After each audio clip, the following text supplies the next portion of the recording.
Hello, Gene Schwimmer here. Welcome to today's vlog.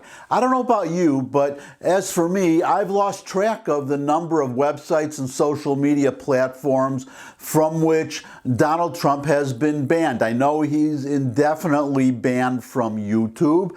I believe the same is true of Twitter. He's obviously not going to be on Parler, or maybe he will be, but Parler itself has been banned. By the way, I visit that website every day to see if they're back online yet. It looks like they're making some kind of progress. They had hoped to be back online by the end of the month. That's only a couple of days from now, so we'll see what happens. But I hope they'll be on soon. In the meantime, speaking of websites, Donald Trump, no surprise to anybody, or should not be, he's started his own website. And here it is. Here's the homepage. That's all that is up there right now, the homepage. But I am expecting him to have up, well, very soon, his, well, I'm sure a blog with his opinions, but I'm expecting videos if he holds rallies or if there's interviews. I expect, well, everything Donald Trump, at least everything Donald Trump that has to do with politics, because remember, he's also a real estate guy and he owns a lot of properties. So I don't know if that kind of stuff is going to be on there. But the website, the address is 45office.com. I'm putting up the title there. You can see the URL, or URL, whatever they call it these days. But that's the address. I plan to visit that website every day to see what's going on with Donald Trump. And it's also a good gauge. Well, I'm sure the media will be visiting. I would not be surprised if the media visit Trump's website more than they visit the White House website. We'll see what happens in that going forward, but the amount of traffic that website gets will give everybody, you and me, and especially the Republicans, and especially the Democrats, an idea of the amount or the depth of the support that Donald Trump has. Because, well, we'll see how many people visit that website. It's going to be in the millions, I'm sure. But I am hoping that they cannot, or the big companies, the internet companies, I don't know who's hosting the platform. I hope he has his own server, but because it's not going to be a social media site, so one will not need, or he would not need, all the infrastructure for interactions that would be on a social media site. If it's just Donald Trump, if it's only he, then I am confident that he'd be able to always be on the internet, that what was done to Parler could not be done to Donald Trump, that he could not simply be banished from the internet. What a tragedy, what a shameful indictment of the land of the First Amendment that would be if Donald Trump could not get on the internet at all. It's bad enough what's being done to him already, but imagine Donald Trump not being able to get on the internet at all. It's bad enough for me. I can't say certain things on this YouTube vlog, my YouTube channel. If I do, then the particular video would get taken down, and if I do it, I think 3 times, you get 3 strikes, and then I would be completely off of YouTube. So I'm silenced too. I am going to talk about something a little later, and I'm going to have to say it very carefully so I don't get taken off. It's really disgusting. It's really tragic. Now on to today's subject, which is Rand Paul. I've had my differences with Rand Paul in the past because, well, full disclosure, I'm a conservative, so you should take whatever I say in that light, that I'm a conservative. Rand Paul, well, he's a conservative, but he's also a libertarian. I'm not a libertarian. There is a difference. I'm not going to go into the, well, somebody said once, or somebody defined a libertarian as someone who believes in the right to use a machine gun to defend his marijuana fields. But now marijuana is legal, so maybe that, it's not as funny as it was. But you get the idea of what a libertarian is, maybe in a very general sense, if you don't already know. What's good about Paul is he will just say something so succinctly and so pithily and so emphatically that Well, I'm not going to just describe what he does. I'm going to show you. And the first video I'm going to show you, first of two, is Paul on the Senate floor. As you may know, or maybe you don't know, the impeachment trial or the removal trial, the trial in the Senate for removing Trump from office, Paul introduced a resolution to declare that trial unconstitutional because Trump is not the president anymore. And that is one of the good things about Paul, because he has come out and forthrightly disagreed with Trump on a lot of issues with which I agreed with Trump, and that's why I disagreed with Paul. Another, if I could just give a slight aside to the liberal side, Jonathan Turley is a liberal professor, and Alan Dershowitz. They're both liberal law professors whom I respect because they are fair. They are undeniably liberal, but they are fair. They are fair to Donald Trump specifically. And I feel the same way about Paul, that he is sometimes somebody I disagree with, but he is fair. So he introduced this resolution on the floor to simply declare the trial unconstitutional and declare that it should not be held at all. Of course, he lost because the Democrats, well, you have 50 Democrats in the Senate, and then Kamala Harris could break a tie. But that wasn't even necessary because I talked about this yesterday, 5 Republican senators voted with the Democrats. But there are 45 who voted with Paul, so we know that this trial is going nowhere. It's just a farce. It's a show trial. I won't dwell on that. What I will do is show you this video of Paul speaking in favor of his resolution on the floor, and he really makes some excellent,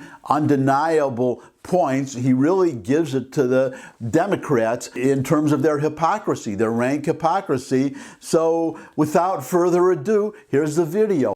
Incited the reprehensible behavior and violence of January 6th when he said, "I know everyone here will soon march to the Capitol to peacefully and patriotically make your voices heard." Peacefully and patriotically, hardly words of violence. But what of Democrat words? What of Democrat incitement to violence? No Democrat will honestly ask whether Bernie Sanders incited the shooter that nearly killed Steve Scalise and volunteer coach. The shooter nearly pulled off a massacre. I was there because he fervently believed the false and inflammatory rhetoric spewed by Bernie and other Democrats, such as the Republican health care plan for the uninsured is that you die. As this avowed Bernie supporter shot Steve Scalise, nearly killing him, and shot one of our coaches and 2 or 3 of our staff, he screamed, "This is for health care." Ask me or anyone if that's incitement. No Democrat will ask whether Cory Booker incited violence when he called for his supporters to get up in their face of Congress people, a very visual and specific incitement. No Democrat will ask whether Maxine Waters incited violence when she literally told her supporters, and I quote, that if you see a member of the Trump administration at a restaurant, at a department store, at a gas station, or any place, you create a crowd and you push back on them. Is that not incitement? My wife and I were pushed and surrounded and screamed at by this same type of mob that Maxine likes to inspire. It's terrifying to have a swarm of people threatening to kill you, cursing at you, and literally holding you hostage until police come to your rescue. That night we were assaulted by the crowd. I wasn't sure if we'd survive even with the police protection. But no Democrat has ever considered impeaching Maxine for her violent rhetoric. In fact, Republicans, to our credit, have never once thought it legitimate to formally censor or impeach these Democrats. No Republican has sought to use the government to hold these Democrats responsible for Antifa and Black Lives Matter violence that has consumed our cities all summer. resulting in over $1 billion of destruction, looting, and property damage. Not one Republican said, oh, let's impeach the Democrats who are inciting this, because it would be ridiculous. Many on the Democrat side of the aisle cheered them on. Kamala Harris famously offered to pay the bill for those who were arrested. I wonder if she'll be brought up on charges of inciting violence for that now that she's vice president. Should Kamala Harris be impeached for offering to pay for violent people to get out of jail who've been burning our cities down? No. And no Republican has offered that, because we're not going down the road that Democrats have decided, this low road of impeaching people for political speech. Should Republicans impeach the Democrat mayor of Seattle, who incited and condoned violence by calling the armed takeover of part of her city a summer of love? Any Republicans try to impeach her? On June 8th, the New York Post, citing U.S. Justice Department statistics, reported that more than 700 law enforcement officers were injured during the Antifa Black Lives Matter riots. There were at least 19 murders, including 77-year-old retired police officer David Dorn. Yet Democrats insist on applying a test of incitement to a Republican that they refuse to apply to themselves.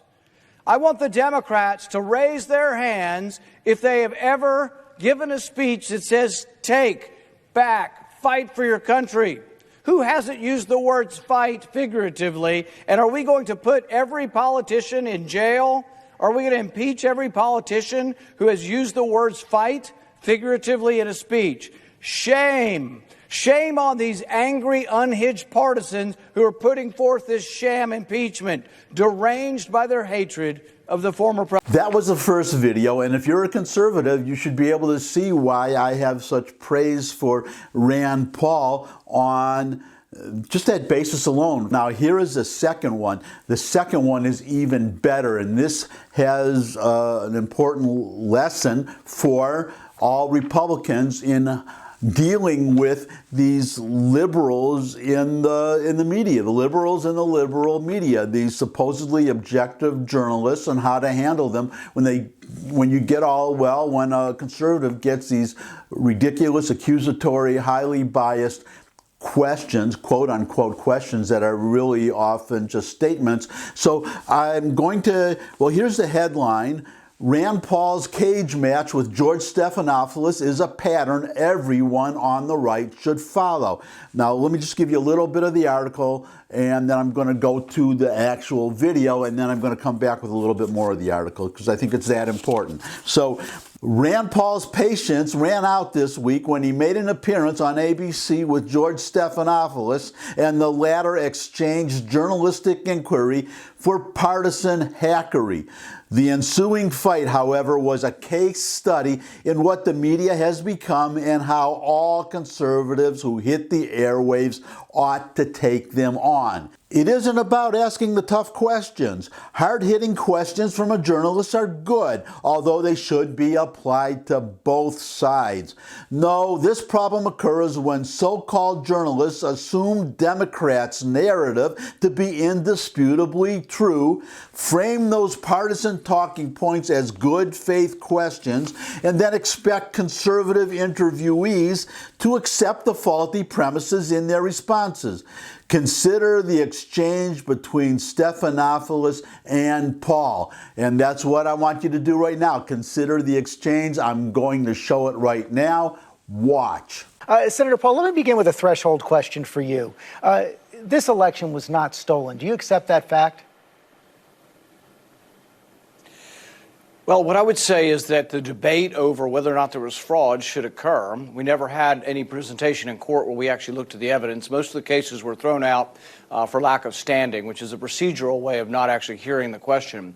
There were several states in which the law was changed by the Secretary of State and not the state legislature. To me, those are clearly unconstitutional, and I think there's still a chance that those actually do finally work their way up to the Supreme Court. Courts traditionally and historically don't like to hear election questions. But yes, were there people who voted twice? Were there dead people who voted? Were there illegal aliens who voted? Yes, and we should get to the bottom of it. I'll give you an example. In my state, when we had a Democrat Secretary of State, She refused, even under federal order, to purge the rolls of illegal voters. We got a Republican Secretary of State, and he purged the rolls. Senator Paul, I have to, difference, and those things I have to stop occur. you there. No election is perfect, but there were 86 challenges filed by President Trump and his allies in court. All were dismissed. Every state certified the results after investigations, after investigations, counts, and recounts. The Department of Justice, led by William Barr, said there's no widespread evidence of fraud. Can't you just say the words, this election was not stolen? What I would suggest is that if we want greater confidence in our elections, and 75% of Republicans agree with me, is that we do need to look at election integrity, and we do need to see if we can restore confidence in the elections.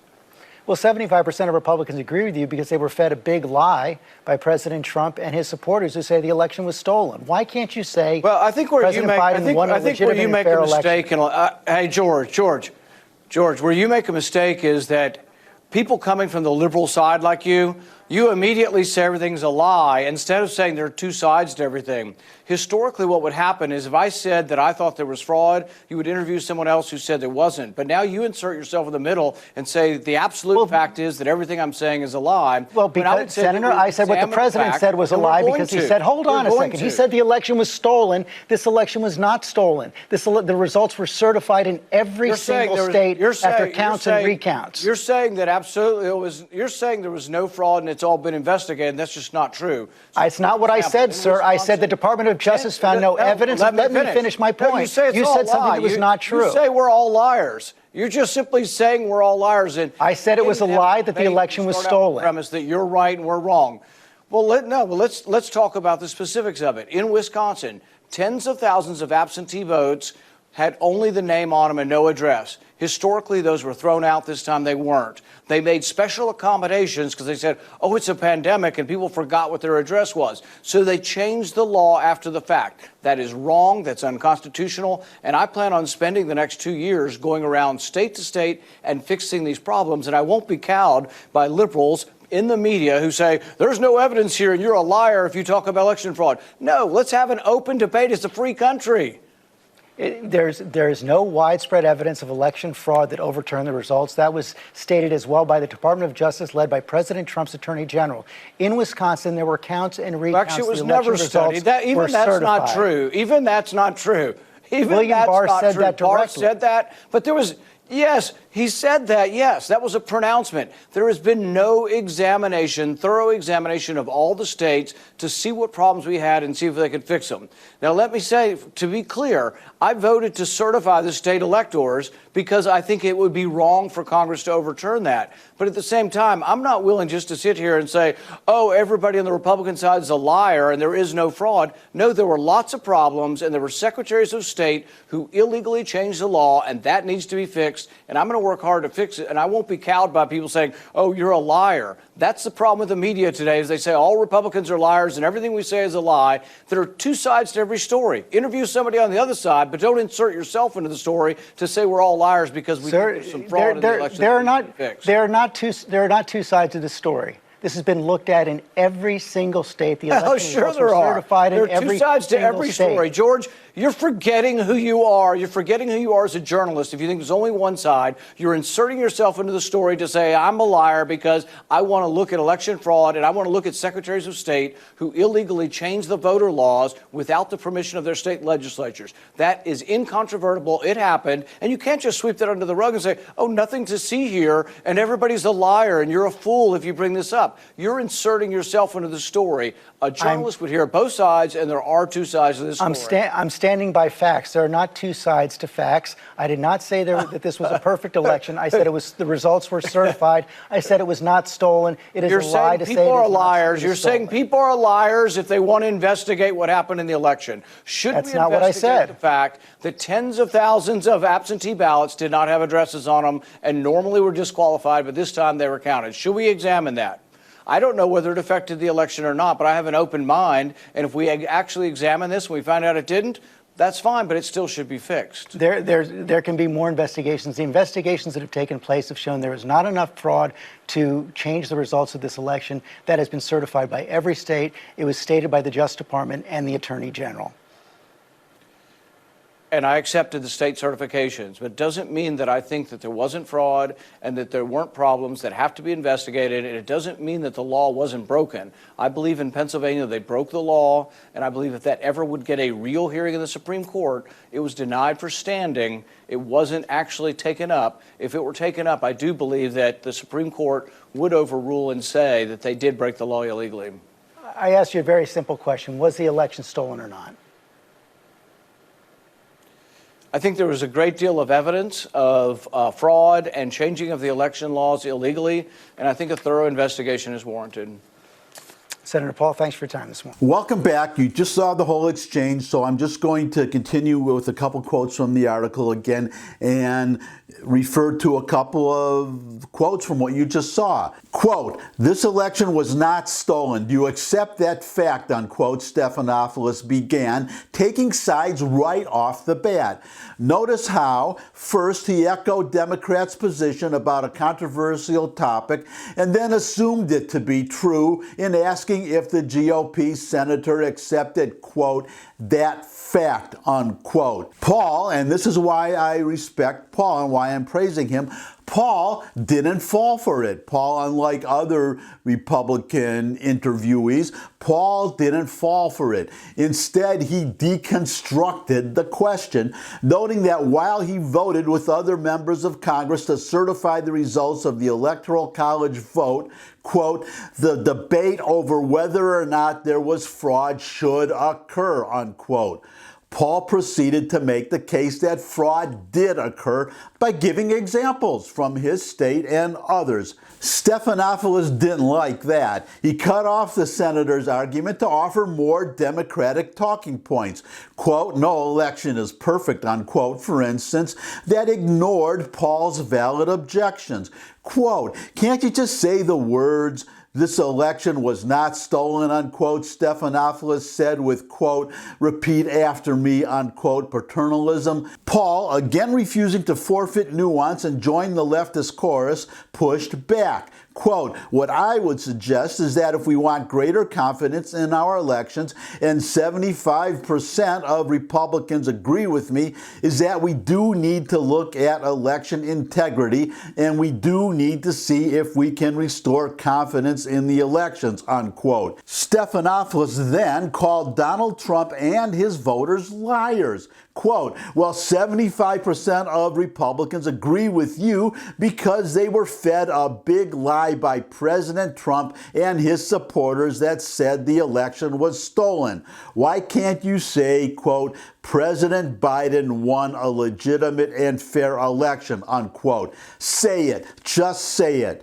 The cage match continued in the same pattern with the pundit in one corner and the senator in the other, but Paul wasn't afraid to say what needed to be said. Which brings us to the important point, the important advice that every Republican needs to follow, every Republican who goes on the air and takes quote-unquote questions from these blatantly biased, craven, unobjective, non-journalists claiming to be journalists talking heads.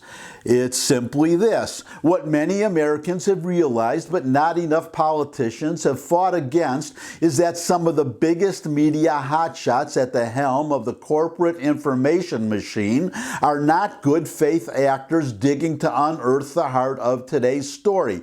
They're overt partisans whose perspectives are shaped by the Democrats' narrative du jour. That is true. Every Republican should watch that video of Rand Paul facing off with George Stephanopoulos. Watch it, memorize it, internalize it, and use that going forward. Every single Republican lawmaker and figurehead should be required to watch the Paul clip as a clinic for how to take on the left-wing media and then refuse to answer any more media hacks who habitually beg every question.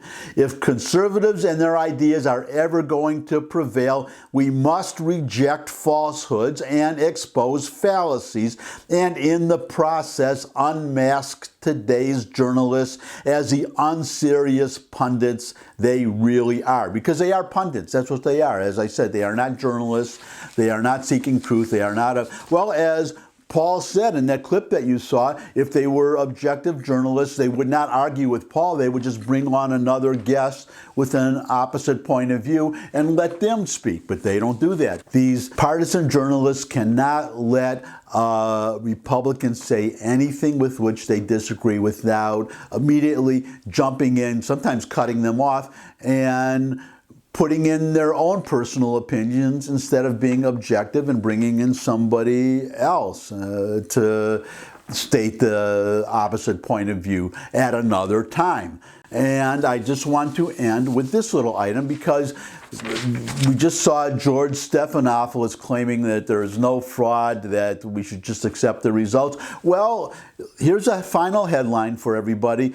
Judge, Virginia can't count some ballots without postmarks. A judge ruled Wednesday that Virginia elections officials cannot count absentee ballots with missing postmarks unless they can confirm the date of mailing through a barcode, granting part of an injunction requested by a conservative legal group. So we just had this decision that shows that there was illegality in the November 3rd election in Virginia. Of course, this is coming after the election. Can we go back and redo the election or reverse the election? Doesn't look like we can. I believe I also mentioned in an earlier vlog that Maricopa County in Arizona, Maricopa County had been refusing to allow a forensic audit of their Dominion voting machines. Well, they changed their mind. Now they are allowing that audit